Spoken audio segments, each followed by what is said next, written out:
Specialist equipment is key to overcoming the practical challenges of a neuromuscular condition.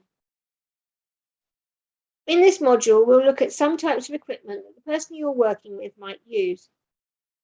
Carol Wood is a specialist neurophysio, and her current role is as a neuromuscular care advisor, advising people with neuromuscular conditions in getting the most from their day-to-day lives.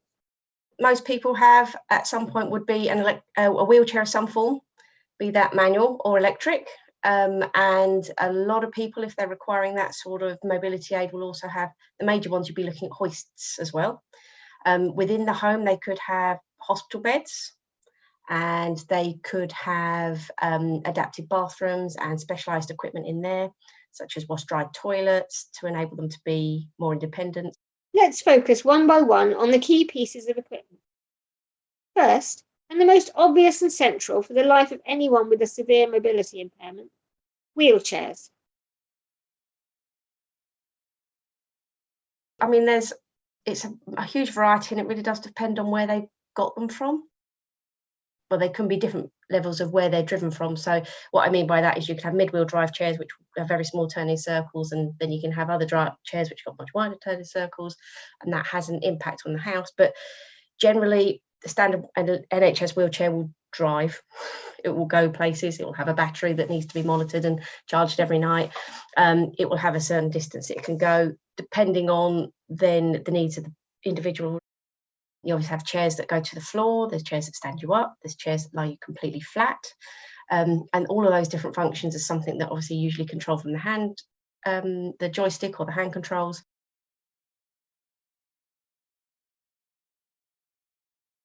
Maintenance and repairs on an NHS wheelchair will also be provided by the NHS. On an NHS chair, you'd ring the number on it and say, this chair's not working very well, can you come and have a look at it? Many people with neuromuscular conditions choose to get a privately bought wheelchair. This means that maintenance is their own responsibility, but privately bought equipment gives them more function and choice.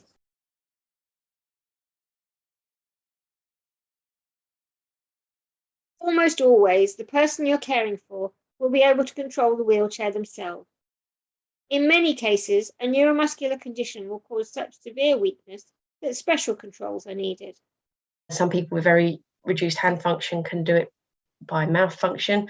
So there's lots of different ways. Most of them will have an override of some form so that we can move the chair if they're unable to drive it themselves, or you have to learn to be really good with the joystick and drive it for them if there's a problem there. Your role as a PA will involve making sure that the wheelchair is working correctly every day.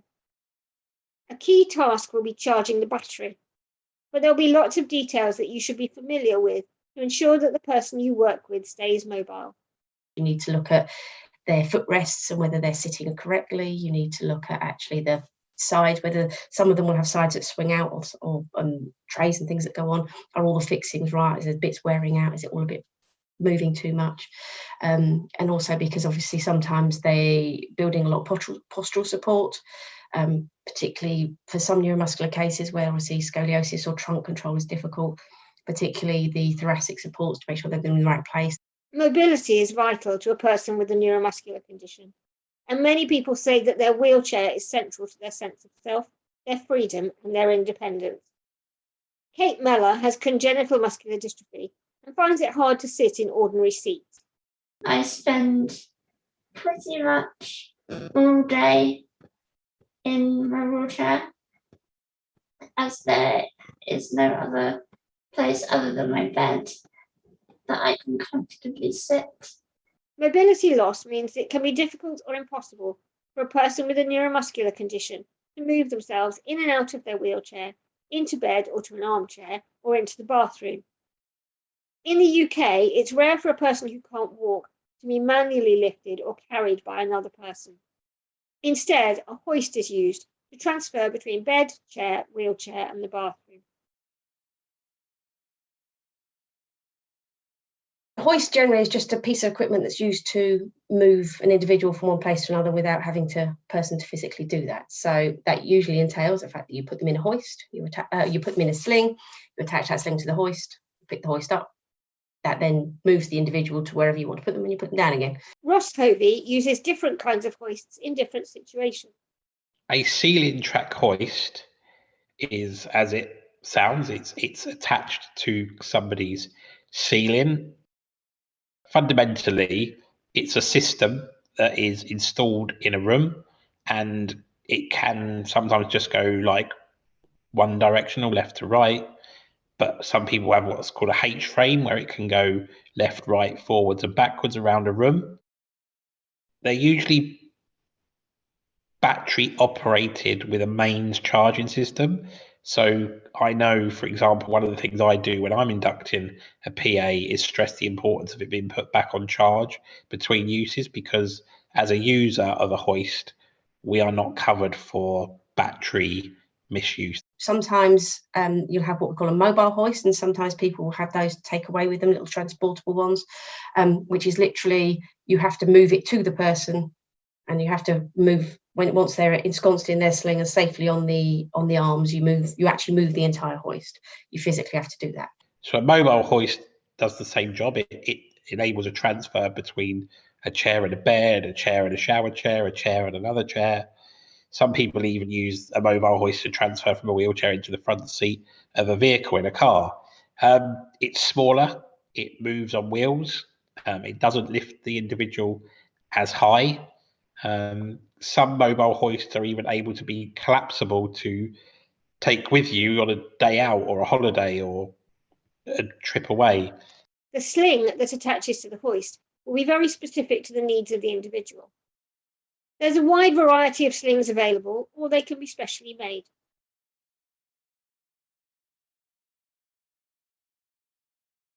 The slings itself are a variety and can depend again on the person. Most ones are either slings that just move one person to one place to another, and you can remove them. Whether if you've gone from bed to a wheelchair, you take them out, or there can be other slings exactly the same where you move them and you leave them in for the day. Claire Perry is a student whose PAs hoist her. Hoisting out of bed into my wheelchair is a very straightforward process. But for somebody new to that equipment, I do recognise that it can be quite scary the first time. After a few times, it's natural. We can chat and make jokes and carry on talking whilst I'm in midair.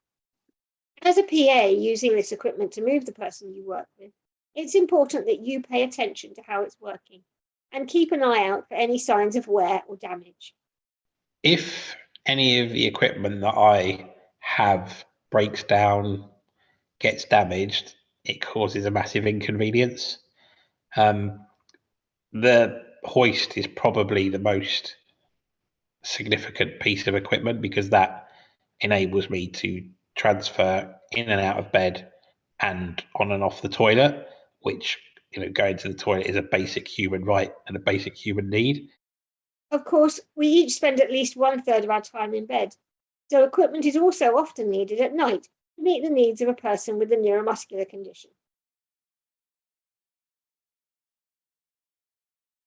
Obviously, if you've got a neuromuscular disorder and you can't move very much, once you're in bed, you can be stuck in one position.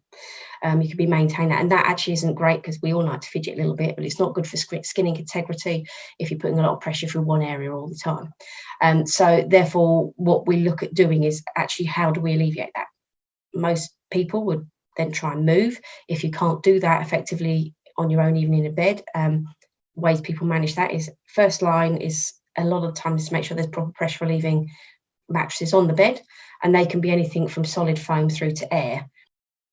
If you still need to be repositioned of an evening, then the discussions are whether you have a turning system on the bed, whether that is something you can operate or a carer operates, whether carers will or PAs will move the individual overnight, all up to all singing, all dances beds that can actually move people, roll them, sit them up. It's not necessarily one that looks like a hospital bed. It might be more designed for the home environment, so it might be more subtle. Those kind of beds are usually enabled with 4 key functions. One of them is the ability to raise that bed to a suitable working height for you, the PA, to provide care, whether that's turning, dressing, feeding, drinking, where you're not bending over and hurting your back, or even having to sit on the bed because that might be something that your PA user doesn't want you to do and finds condescending. So the up and down function enables good care to be given.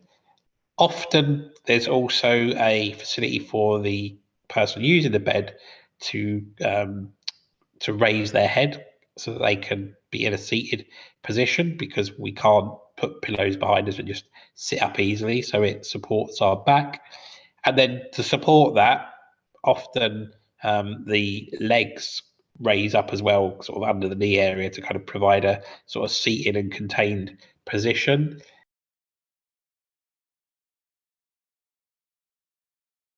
Basically, what you're looking at is adequate pressure relieving mattresses, looking at how often the person needs to be repositioned, and if that person needs to be repositioned a lot, how are we doing that?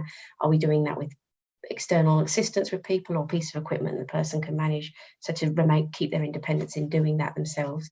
The bathroom is another part of the house where there may be a number of pieces of equipment or special adaptations to allow a person with a neuromuscular condition to use it fully.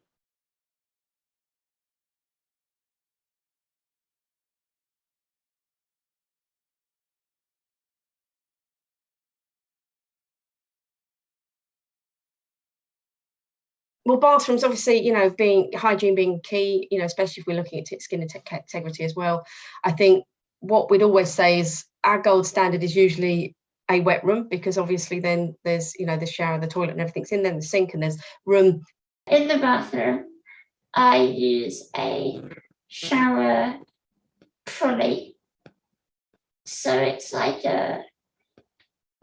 another bed, but waterproof, on wheels, as I cannot sit in quite a lot of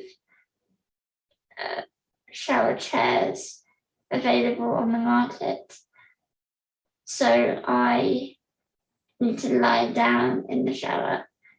So this shower trolley gets wheeled into my bedroom, and then I get hoisted from my bed to the shower trolley. As well as these large and obvious pieces of equipment, people with neuromuscular conditions also need tools to help them with the many small things that muscle weakness makes more difficult. Sometimes a task can be made possible with a simple gadget, either a specialist one or something easily available to buy online. Anything that reduces any level of unnecessary energy expenditure, be it electric can openers or kettle tippers, or all sorts of tiny bits that OTs would be able to advise you on, just to take out some of the extra bits of work to maintain some of the energy levels and reduce fatigue in the long term. For some people, finding the right controls can give access to mainstream pieces of equipment.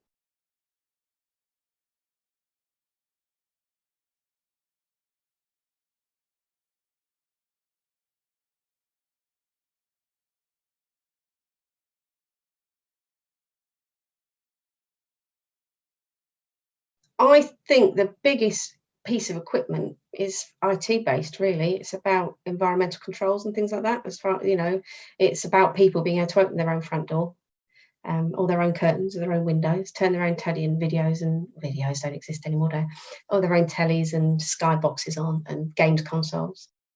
There are control options designed especially for people with limited mobility to give greater freedom. Lots of people who are very, very limited in their movement, the advent of eye gaze and that sort of technology and equipment, to allow them better communication and better control over their environment. I have an Alexa, and I have one in my lounge and one in my bedroom, which is also connected to a Hive system. So I can control my lights and my heating through the Amazon Echo. It's vital that you make sure that the person you're working with can reach the gadgets and the control devices that give them independence. Someone with a neuromuscular condition can also control a lot with their smartphone, so keeping that in their reach will be key to enabling them to control their own environment and maintain contact with their friends and family. For many, New technology available with voice control, home automation, and the Internet of Things has also made a huge impact on independence. What's really important to remember is something that might seem really small to you can have a massive impact. You will develop familiarity with the equipment belonging to your employer, and you'll receive specific training on the things that they use. Remember that if you're not sure what to do, then you should ask the person you work with. It can do more harm than good to push buttons or move parts if you don't know what you should be doing. And the person who uses the equipment is likely to be much more familiar with it than you. They will also be able to spot when things aren't right and tell you how to improve them. The person you are caring for is most likely to be the expert on all of their equipment, even though they may not be physically operating the hoist or physically driving the passenger and wheelchair accessible vehicle. They use it every single day.